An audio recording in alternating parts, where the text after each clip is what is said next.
Olá, queridos! Eu quero começar o vídeo de hoje falando sobre uma coisa boa que aconteceu no meio de toda aquela situação triste que nós abordamos no vídeo passado sobre a rebelião de Corá. Em Números capítulo 16, versículo 32, diz que a terra engoliu vivos todos os homens que pertenciam a Corá.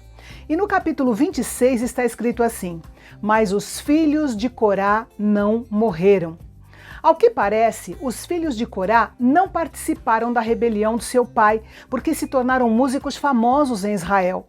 A expressão Salmo dos Filhos de Corá aparece no título de 11 salmos.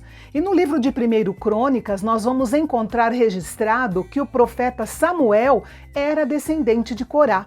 Isto revela que no reino de Deus, apesar dos fracassos dos pais, a pessoa pode sim chegar ao auge do êxito e da honra.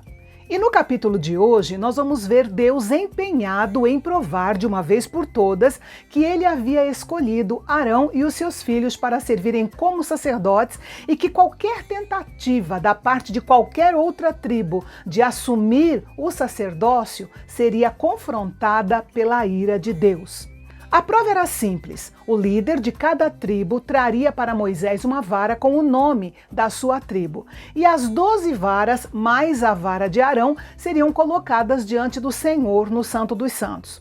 O escolhido por Deus para ser o sacerdote do povo teria sua vara florescida de forma sobrenatural.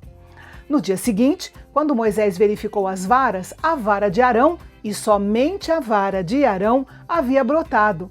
E não apenas havia brotado, mas também produziu flores. E não só produziu flores, mas também produziu amêndoas, e amêndoas já maduras.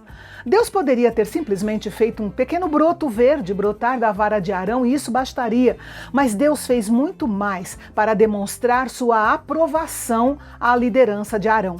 Na realidade, não há nada de notável em um pedaço de madeira com botões, flores ou frutas, mas um pedaço de madeira morta, com todas essas coisas aparecendo de um dia para o outro, realmente é uma coisa notável. A escolha da vara de Arão não significava que Arão fosse o homem mais espiritual da nação.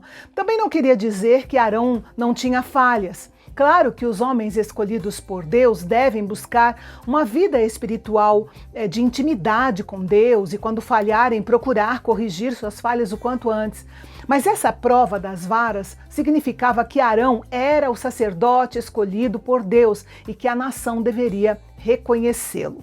Deus ordenou que a vara de Arão fosse guardada dentro da Arca da Aliança, para lembrar aos filhos de Israel que Deus havia escolhido um sacerdote e a sua descendência e que nada mudaria isso. O sacerdócio de Arão sempre seria o sacerdócio de Arão. E qual foi a reação dos israelitas diante dessa prova do sacerdócio de Arão?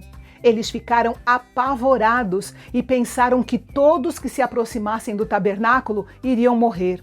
Agora eles estavam claramente convencidos do erro de se rebelar contra a liderança do escolhido de Deus. Mas esse tipo de medo histérico não significava necessariamente que os seus corações estavam mudados.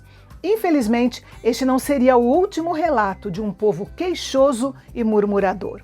E isso nos mostra que eventos dramáticos não eliminam reclamação e rebeldia. O coração precisa mesmo ser mudado por Deus. Agora Israel tinha 3 lembretes para encorajá-los a obedecer às leis de Deus e sujeitar-se à sua vontade: as borlas das vestes, as lâminas no altar e a vara de Arão no Santo dos Santos.